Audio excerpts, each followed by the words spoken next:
Fighter. Vote fighter কি? Vote fighter যারা ভোটের জন্য লড়াই করেন। প্রার্থীরা লড়াই করেন, কর্মীরা লড়াই করেন, তাত্ত্বিকরা লড়াই করেন, বিভিন্নভাবে তারা ভোটের জন্য লড়াই করেন। সংসদীয় রাজনীতিতে ভোট অত্যন্ত গুরুত্বপূর্ণ। 2021 বাংলায় ভোটের বছর। এই ভোট বছরে যেমন বিধানসভা নির্বাচন আছে, পুরো নির্বাচনগুলো আছে, কলকাতা কর্পোরেশন, হাওড়া কর্পোরেশনের নির্বাচন আছে, তাকে কেন্দ্র করে আমাদের এই ভোট ফাইটার চলবে। ভোট ফাইটার যারা যারা রয়েছেন, যেমন রয়েছেন ভোট ফাইটার হিসাবে কলকাতা কর্পোরেশনে দীর্ঘদিন ধরে তিনি আমাদের বাংলার রাজনীতিতে পরিচিত মুখ বৈশানর চট্টোপাধ্যায় রয়েছেন, অত্যন্ত গুরুত্বপূর্ণ 2021-এর বিধানসভা নির্বাচনে অত্যন্ত গুরুত্বপূর্ণ একজন ব্যক্তি। তার কারণ হচ্ছে তৃণমূল কংগ্রেসের জেনারেল সেক্রেটারি তিনি। আশুতোষ চ্যাটার্জি রয়েছেন, আমাদের মনে আছে 2016 সালে রাসবিহারী কেন্দ্রে তিনি জোট প্রার্থী হয়ে দারুণ প্রতিদ্বন্দ্বিতা করেছিলেন। ভোট ফাইটার হিসাবে রয়েছেন প্রবীর বিশ্বাস রয়েছেন, যিনি এই মুহূর্তের একজন পলিটিক্যাল গ্রাফিক আর্টিস্ট হিসাবে আপনাদের কাছে অত্যন্ত সুপরিচিত নাম। রয়েছেন ভাস্কর সিংহ রায়, রয়েছেন শ্রমিক দাশগুপ্ত, অত্যন্ত গুরুত্বপূর্ণ নেতা। দেবাশিস চৌধুরী রয়েছেন রাষ্ট্রীয় স্বয়ংসেবক সংঘের এবং যিনি অধ্যাপনা করেন। এছাড়াও আরও অনেকে ভোট ফাইটার হিসাবে আজকে আমাদের সঙ্গে উপস্থিত রয়েছেন। প্রত্যেকের কাছেই যাব, তবে শুরুতে আমি আসবো হচ্ছে, অনেকেই বলছেন যে তৃণমূল কংগ্রেসে ভাঙন অব্যাহত থাকবে। আজকেও রাজ্য বিজেপি সভাপতি দিলীপ ঘোষ বলেছেন করোনা বিদায় নেবে দেশ থেকে এবং রাজ্য থেকে তৃণমূল কংগ্রেস বিদায় নেবে।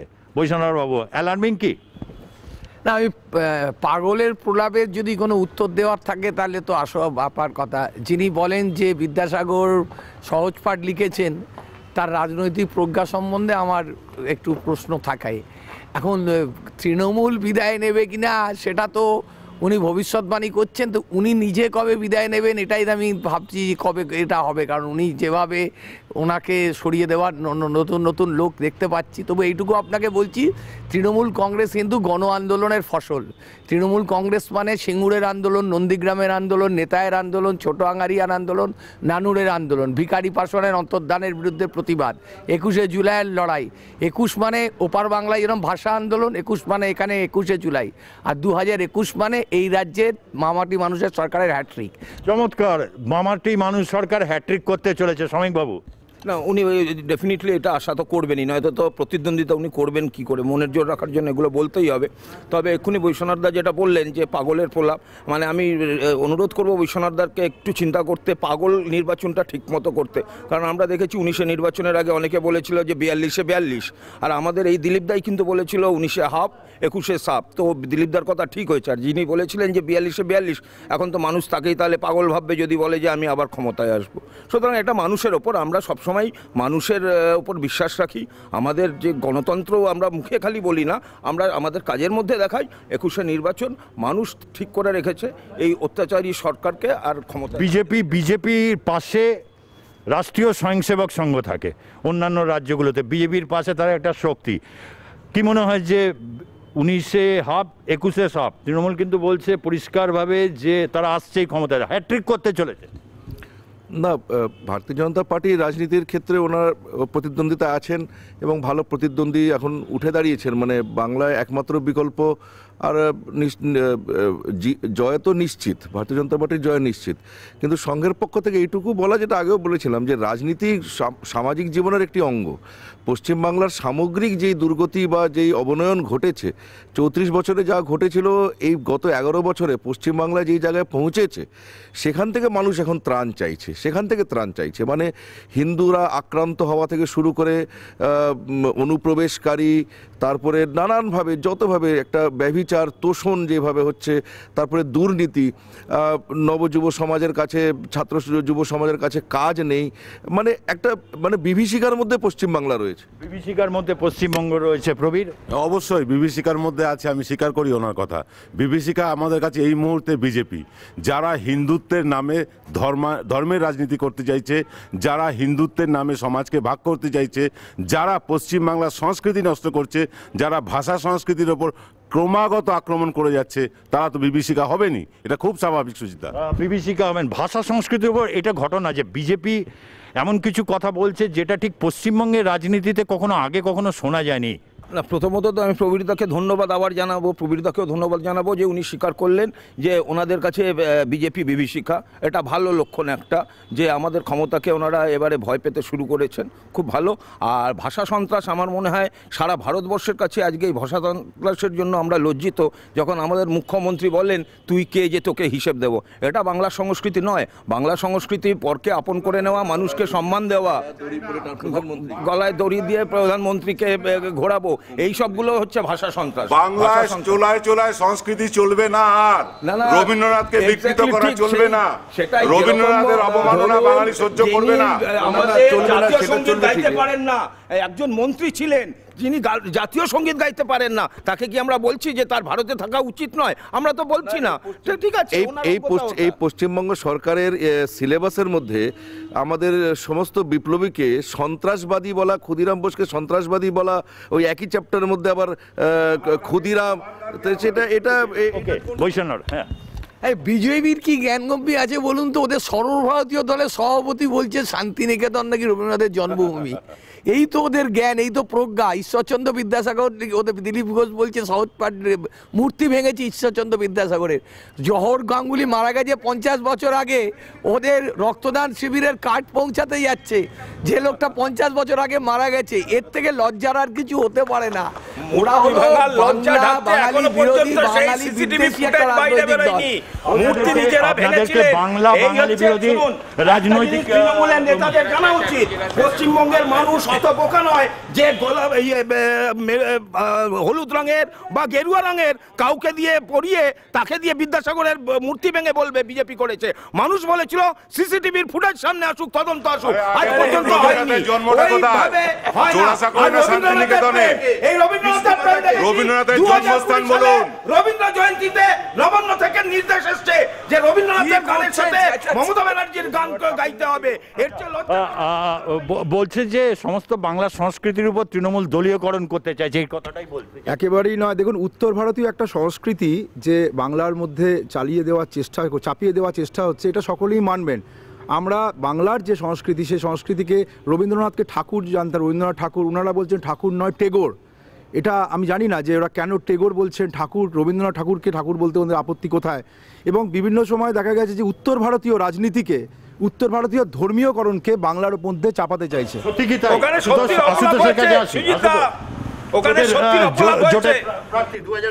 দেখুন, একটা কথা হচ্ছে যে আমি দেখছিলাম চোরে চোরে মাসতুতো ভাইরা খুব চেঁচাচ্ছিল, একে অপরকে দোষারোপ করছে। প্রথম কথা হচ্ছে যখন ভোটের কথা বলছেন 2016টা, এরা কেন দুজনে মিলে ভুলে যাচ্ছে? আর উনি যে RSS এর বসে আছেন, উনি যদি দয়া ভিক্ষা না করতেন, ওই 30 লাখের ভোটটা ম্যানেজ না করে দিতেন, তৃণমূল কংগ্রেস সরকারই করতে পারতো না। তাই এই যে এদের ভেতরে যে মেলবন্ধন আর সেটিং, আর কারা এত বড় বড় কথা বলছে, বাংলার বুকে দাঁড়িয়ে সংস্কৃতির কথা বলছে। যখন সারদায় এতগুলো মানুষ মারা গেল, সেখানে দাঁড়িয়ে অধীর চৌধুরী বারে বারে বললেন যে যারা প্রতারক তাদেরকে ধরাও। কোথায় ধরেছে? কে কাকে ধরেছে? সেন্ট্রাল সিকিউরিটি নিয়ে ঘুরে বেড়াচ্ছে আমরা দেখছি সারদার চোরেরা। আবার রাজ্যে যারা তৃণমূল কংগ্রেস করছে, রাজ্যের সিকিউরিটি নিয়ে ঘুরে বেড়াচ্ছে। মানুষকে দ্বিচারিতা কেন করছেন? কিসের জন্য দ্বিচারিতা করছেন? কেন মিথ্যে কথা বলছেন? বারংবার মিথ্যে কথা। দ্বিচারিতাকে উভয় পার্টি করছে, মানে তৃণমূল এবং বিজেপি উভয়। ব্যাপার হচ্ছে তৃণমূল আর বিজেপি তো বাংলায় সেম, সমস্ত এজেন্ডা সেম নিয়ে চলছে। আমরা তো বারে বারে বলছি এই যে শ্যাডো ফাইট, বিজেপিকে আটকাতে গেলে আগামী দিনে কংগ্রেস সহ বাম দলগুলোকে মমতা বন্দ্যোপাধ্যায়ের পেছনে লাইনে দাঁড়াতে হবে। মমতা বন্দ্যোপাধ্যায় একমাত্র বিজেপির বিরুদ্ধে লড়াই করছেন, সেটাই প্রাসঙ্গিক মুখ। আর অপ্রাসঙ্গিক যারা, তারা নিজেদের প্রাসঙ্গিক করার জন্য মমতা ব্যানার্জির পাশে আসুন। আমি একটু ছোট্ট করে মনে করিয়ে দিতে চাই, লোকসভা এবং রাজ্যসভায় আপনারা বারে বারে ভুড়ি করে ওয়াকআউট করেন কেন? যখন ভোটের সমর্থনে আমরা যখন ভোট দিই, আমাদের কংগ্রেসের এমপিদের পাশে আপনারা দাঁড়ান না কেন? এটা প্রশ্ন করেছেন কখনো নিজেদের এমপিদের? দেখুন, কংগ্রেস আজকে ভাবের ঘরে চুরি করছে এবং বিজেপি যে খেলাটা খেলছে, যেটা বললেন যে পশ্চিমবঙ্গের উপরে আঘাত, আমি কিন্তু সেটা মনে করি না। শুধু পশ্চিমবঙ্গ নয়, সারা ভারতবর্ষের উপরে আঘাত। সেই কারণেই কিন্তু আজকে দিল্লির উপকণ্ঠে তারা বসে আছেন কৃষকরা এই ঠান্ডার মধ্যে দাঁড়িয়ে কয়েক মাস ধরে। সেখানে কিন্তু বিজেপি সরকারের কোনো হেলদোল নেই। তারা যেটা চাইছেন কৃষকরা, সেটা নিয়ে তারা মাথা ঘামাচ্ছেন না।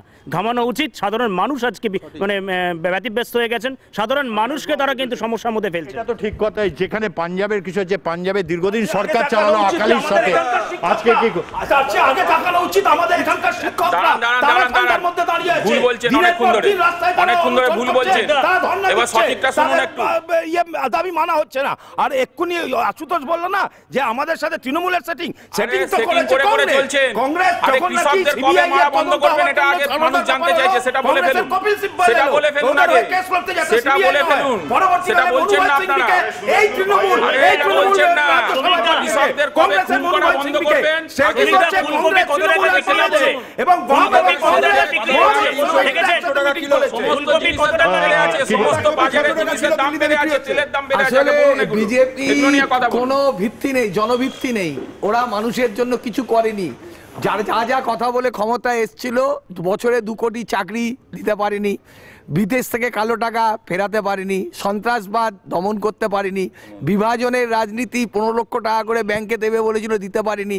আর পশ্চিমবাংলায় মমতা ব্যানার্জি কন্যাশ্রী প্রকল্প, রূপশ্রী প্রকল্প, সবুজ সাথী, স্বাস্থ্য সাথী, খাদ্য সাথী, বিনামূল্যে খাদ্য, বিনামূল্যে স্বাস্থ্য, এতে জেলাসি জেলাসি স্বাস্থ্য সাথীর কার্ড বলছে জালি কার্ড খাদ্য সাথী দেখ কেন্দ্রীয় সরকার ভোটে কটা খুন হয়েছে কেন্দ্রীয় সরকার মানুষ দেখেছে মমতা ব্যানার্জিকে করোনাতে আমরা বসন্তের কোকিলে আমরা বসন্তের কোকিল নির্বাচন আসছে দাঁড়িয়েছে সারা বছর ছিলেন না আজকে প্রধানমন্ত্রী আবাস যোজনা বাংলা আবাস যোজনা হয়েছে এরা হচ্ছে টুকলি সরকার আজকে শুভেন্দু অধিকারী বলছেন কিন্তু যে তিনি সঙ্গে থেকে ভোট লুট করেছিলেন সেই সময় বলতে পারেননি, আজ বলছেন। প্রবীর, কে শুভেন্দু? কার কথা বলছেন? তার পদবি কি? কে তার? আমরা জানি শুভেন্দু অধিকারী যতদিন তৃণমূল কংগ্রেসে ছিলেন তিনি বলছেন তিনি ভোট লুট করেছেন। তার ট্র্যাডিশন আছে তাহলে ভোট লুট করার, তাহলে ভোট লুট যাতে করতে পারেন তার জন্যই কি বিজেপিতে গিয়েছেন? ওকে ওকে শুভেন্দু অধিকারী নিজে বলেছেন 2014 সাল থেকে তিনি বিজেপির সঙ্গে আছেন এবং উনি বিজেপির হয়ে কাজ করছিলেন এবং সেটা নিজে বলেছেন এবং বিজেপি সেটা স্বীকার করেছে। সৌমিত্র খান তিনি বলেছেন যে আমি বিজেপি জিতেছি আমি শুভেন্দুর জন্য। আমরা ওকে প্রমোশন দিয়েছি। যদি মোদি যদি ভারতবর্ষের মধ্যে এতই ভালো কাজ করছে তাহলে আজকে জিডিপি এত নিচে স্তরে আছে কেন? কংগ্রেস সরকারের সময় তো আজকে জিডিপি তো এত নিচে ছিল না। ওকে রাইট, এই প্রশ্নের আসবে ভালোই আছে। রংটা আপনার কাছ থেকে শুনবো, রংটা আপনার কাছ থেকে শুনবো, রং আপনার কাছ থেকে শুনবো। কৃষক মারা কবে বন্ধ? আগে ওনাকে বলতে বলুন কৃষক মারা আগে কবে বন্ধ করবে? এই অমানবিক অত্যাচারী বিজেপি সরকার কৃষক মারা কবে বন্ধ? আর আপনার এখানে সেটে লাইভ এক্সাম্পল আছে, আপনি যে লিখেছেন না জনতা টি স্টল, ওখানে দেখুন একটা ইয়াং ছেলে চা বিক্রি করতে বাধ্য হচ্ছে, গ্র্যাজুয়েশন পাস করা, তার কোনো চাকরিটা দেখান ভালো করে। কি বল?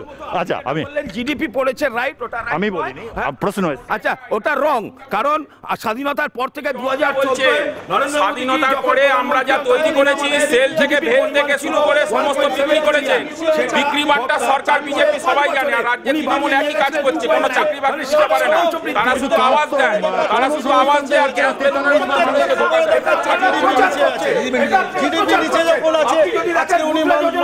সুবিধা পেয়ে নিজেরা উদ্যোগ নিয়েছে, যত লোক চাকরি করেছে। আর কর্মসংস্থান পশ্চিমবঙ্গ সরকার বলছে 2016 ফেব্রুয়ারিতে মমতা বন্দ্যোপাধ্যায় বলেছিলেন 88 লক্ষ চাকরি দিয়েছি, আর 6 নভেম্বর কাগজে দেখলাম উনি বলছেন বিগত 9 বছরে আমি 19 লক্ষ চাকরি দিয়েছি। আমি দেবাশিসের কাছে জিজ্ঞাসা করবো একটাই, শুভেন্দু অধিকারীকে কেন তাড়িয়ে দেননি? আজকে শুভেন্দু অধিকারী যেসব বলছে ভোট লুট করেছি, এই করেছি, সেই করেছি, তার মানে কি বিজেপির হয়ে এবার সেই করার জন্য আসছেন? এবং আপনি আরএসএস হয়ে বলছেন যে কেন এটা তৃণমূল তাড়ায়নি? আপনার তো এটা বিজেপি, আপনাদের পলিটিক্যাল উইং বিজেপি। বিষয়টা হচ্ছে মানুষ দেখুন, রাজনীতির জীবনে রাজনীতিক ব্যক্তিরা এই দল থেকে ওই দল, এই দল এরকম হয়। মাননীয় মুখ্যমন্ত্রী কংগ্রেসের কংগ্রেস ওয়ার্কার, দীর্ঘদিন কংগ্রেস দীর্ঘদিন লড়াই তৃণমূল কংগ্রেস তৈরি করেছে, উনি নিজের দল তৈরি করলেন, ওনার দলে ওনার দলে কংগ্রেসের সমস্ত নেতারা কংগ্রেসের সমস্ত নেতারা টিএমসিতে আছে। আমাদের কথা হচ্ছে যদি কোনো নেতা মনে করে যে একটা দলে থেকে আমাকে বুথ দখল করা, বুথ লুট করেই একমাত্র আমার কাজ থাকবে, তো সে একটা ভালো দলে কেন আসবে না যেখানে সে এসে পরিষ্কৃত। আমি তৃণমূল কংগ্রেসের সাধারণ সম্পাদকের কাছ থেকে দেখুন কিরকম চেঁচাচ্ছে, এটা হলো ওদের কালচার। আমাদের যে শুনুন বলতে দিন, শুনুন, আপনাদের দলে থেকে গতবারে 2016 সালে বিজেপি অফিস থেকে যে নারদার ফুটেজ দেখানো গেছিল, তাতে শুভেন্দু কাগজে মুড়ে টাকা নিচ্ছে দেখা গেছিল, শোভন তাওয়ালে মুড়ে টাকা নিচ্ছে দেখা গেছিল। আপনারা কি গেরুয়া ওয়াশিং মেশিন যে আপনাদের কাছে গেলে ধুলো পরিষ্কার হয়ে গেল? ওয়াশিং মেশিন, গেরুয়া ওয়াশিং মেশিন চোরদের নিয়ে পার্টি করছে। একটা কথা খুব বলার যে নারদা এবং সারদার চার্জশিট এখনো হয়নি। মনীষ শুক্লা হত্যাকাণ্ডে সিআইডি চার্জশিট দিয়েছে, অস্বীকার করতে মনীষ শুক্লার হত্যাকাণ্ডে সিআইডি চার্জশিট দিয়েছে, সারদা নারদা চার্জশিট দিতে পারেনি। আরো বড় মাথা যাতে ধরা না পড়ে, এটা একটা পুরো এথিক্স কমিটির মিটিং এ কে চেয়ারম্যান ছিল? এথিক্স কমিটির মিটিং এ লালকৃষ্ণ আডবাণী। কেন জিজ্ঞেস করুন, বিজেপিকে জিজ্ঞেস করুন কেন এথিক্স কমিটির মিটিং? কেন ঠিক যে সেটিং এ তোমাদের মনু ভাই সিংভিকে তৃণমূল নিয়ে গেছে রাজ্যসভায়, সেই সেটিং এ তোমরা আন্দোলন করো, লোকসভায়। ওইখানে চুপ থাকো কেন? যে সেটিং এ তোমাদের রাজ্যসভায় নিয়ে গেছে সেই সেটিং করো। যখন মহামতি সোসাইটিতে যখন তোমরা মিটিং করছো, সেখানে আলোচনা করো। তোমাদের কপিল সিব্বল কেন লড়েছিল এই কেসটা? তোমাদের কপিল সিব্বল কেন লড়েছিল? ওকে, প্রবীর কিছু বলতে চাইছে, প্রবীর বিশ্বাস। সুজিত দা, আমরা এখানে ভোট ফাইটার হিসেবে বসেছি পশ্চিমবাংলা ভোটের নিরিখে, পৌর ভোট এবং পশ্চিমবাংলা বিধানসভা ভোট নিরিখে আমরা ফাইটার হয়ে বসেছি। ইস্যু কি, কোথায় কবে দিল্লিতে কি হয়েছে না হয়েছে সেটা ইস্যু। এরা বলুন আয়ুষ্মান ভারত কেন অনলাইনে দিচ্ছেন না, কেন দিতে পারছেন না, অনলাইন করুন। কারণ একটাই, আয়ুষ্মান ভারতে পশ্চিমবঙ্গ সরকার স্টেক হোল্ডার, এটা মনে রাখতে হবে। পশ্চিমবঙ্গের টাকা নিয়ে ভারতবর্ষের মোদির নাম হবে, এটা আমরা বাঙালিরা দেব না। এখন আয়ুষ্মান ভারতের কথা এলো, আমি ডাক্তার ভাস্কর উকিল, বিশিষ্ট কলকাতা শহরের বিশিষ্ট নিউরো সার্জন। ডাক্তার উকিল কি বলবেন? আপনি শুনছেন রাজনৈতিক এবং নিয়ে একটা পলিটিক্যাল ইনস্ট্রুমেন্ট করতে চাইছে বিজেপি, এমনটাই অভিযোগ। আমি এতক্ষণ ধরে অনেক কিছু অনেকের কথাবার্তা শুনলাম, একটু আমাকে বলতে দেবেন প্লিজ? বলুন বলুন আপনার। আমি এতক্ষণ ধরে অনেক কিছু শুনলাম। আমি চিকিৎসা জগতের একজন প্রতিভূ হিসেবে এখানে এসেছি। আমি ব্যক্তিগতভাবে যতটা বলতে পারি, একজন চিকিৎসক হিসেবে আমার ব্যক্তিগত অভিজ্ঞতা, গত 10 বছরে চিকিৎসা সংক্রান্ত অবস্থা যে জায়গায় গিয়ে দাঁড়িয়েছে, সেই জায়গাটা কিন্তু আগে ভারতবর্ষে বা পশ্চিমবঙ্গের এইরকম অবস্থা ছিল না। ভালো অবস্থা না খারাপ? First point. সেকেন্ড পয়েন্ট হলো, এইখানে আয়ুষ্মান ভারত, এখানে স্বাস্থ্যসাথী, অনেক কিছু কথাবার্তা হচ্ছে। আমার একটা প্রথম প্রশ্ন, আপনারা যারা এখানে এসে বসেছেন, তারা কখনো এই স্টেটের বিভিন্ন জায়গায় যে সমস্ত প্রাইমারি হেলথ সেন্টারগুলো রয়েছে, যে সমস্ত হসপিটালগুলো আছে, সরকারি হসপিটাল, সেখানে একবার ভিজিট করেছেন? সেখানে একবারও ভিজিট করেছেন? দুঃখিত স্যার, দুঃখিত, আমাকে বলতে দিন। নিয়ে আসছি আমি প্রথমে জোট আশুতোষ, প্রদেশ কংগ্রেসের সাধারণ সম্পাদক। আমি বলতে চাই ডাক্তারবাবু যে কথাটা বলেছেন আপনি ঠিক বলেছেন দাদা। কারণ হচ্ছে আপনাকে বলে রাখি, এই বিহারে ভ্যাকসিন নিয়ে নোংরা রাজনীতি করতে দেখেছেন এদের। আপনি চিকিৎসক হিসেবে দাঁড়ান না, বলতে দিন না, বলতে দেন না কেন? অসহিষ্ণু আরএসএস বিজেপি তৃণমূল। আর এখানে প্রাইমারি হেলথ সেন্টার আপনাকে আমি গুনে গুনে দেখিয়ে দেবো। মেদিনীপুরে যান, পাঁশকুড়ায় যান, পুরুলিয়ায় যান, কোথায় primary health centre development? Doctor খুঁজে পাওয়া যাচ্ছে না দাদা, ডাক্তার প্রোডাকশন দিতে পারছেন না। আপনি মেশিন কিনে কি করবেন? ডাক্তার তৈরি করুন। মমতা বন্দ্যোপাধ্যায় না থাকলে কল্যাণীতে এইমস তৈরি হতো না। এইমস চালু হয়ে গেছে, ওপিডি চালু হয়েছে। 1 মিনিট। এবং রাজ্যের যে প্রাথমিক যেখানে যারা ডাক্তার আছে, এখন প্রসূতিকে গাড়িতে করে নিয়ে যাওয়া হয়, তাকে টাকা দেওয়া হয়, প্রসূতির সমস্ত রকম খরচ খরচা দেওয়া হয়, হাসপাতালের অবস্থা উন্নত হয়েছে। ওকে, বলছেন যে না না না, রাজ্যে প্রাইমারি হেলথ সেন্টার নিয়ে ডাক্তার একটা কথা সবাইকে মনে করে দিতে চাই। পুজোর সময়, দুর্গাপুজোর সময় মুখ্যমন্ত্রী মমতা বন্দ্যোপাধ্যায় একজন মেয়েকে পিজি হাসপাতালে ভর্তি করেছিলেন পায়ে চোট লেগেছিল বলে। সেই মেয়েটির এতবার অস্ত্রোপচার করা হয়েছে, সেই মেয়েটির পা বাদ যেতে বাধ্য হয়েছিল। সেই বাড়ির লোকের সঙ্গে আমরা কি ভিজিট করেছিলাম। এটা এখন স্বাস্থ্য ব্যবস্থা পশ্চিমবঙ্গ সরকারের। চিকিৎসা তো 2 আর 2 4-এর অঙ্ক নয়, অনেক ক্ষেত্রে তো বিপর্যয় হতে পারে, কিন্তু তাই বলে কি রাজ্যের সত্যি চিকিৎসা ব্যবস্থা, আপনি বলছেন 10 বছরের রাজ্যে, কিন্তু 10 বছরে কি রাজ্যে সত্যি ভালো কাজ হয়েছে? খোঁজই নেয়নি ওই আমার যেটা, দেখুন একটা কথা বলি, আমি সবসময় এখতিয়ারের মধ্যে কথা বলতে পছন্দ করব। প্রথম পয়েন্ট, আজকে এই যে করোনার আবহ গেল, আপনাদের এই চ্যানেলে আমি বেশ কয়েকবার আগে এসেছিলাম করোনার আবহে বাংলা অনুষ্ঠানে। আমাকে একটা কথা কেউ সবাই পরিষ্কার করে বলতে পারেন, প্রথম দিন থেকে করোনার মৃত্যু আর করোনার আক্রান্ত সংখ্যা লুকোনোর চেষ্টা হচ্ছিল কেন? কেন চেষ্টা হচ্ছিল? এটা হচ্ছিল কেন? এবং সেন্ট্রাল টিম যখন ভারত পশ্চিমবঙ্গে এলো, তারপরে ব্যাপারটা শুধরে গেল কেন? এবং এটা আমরা জানি।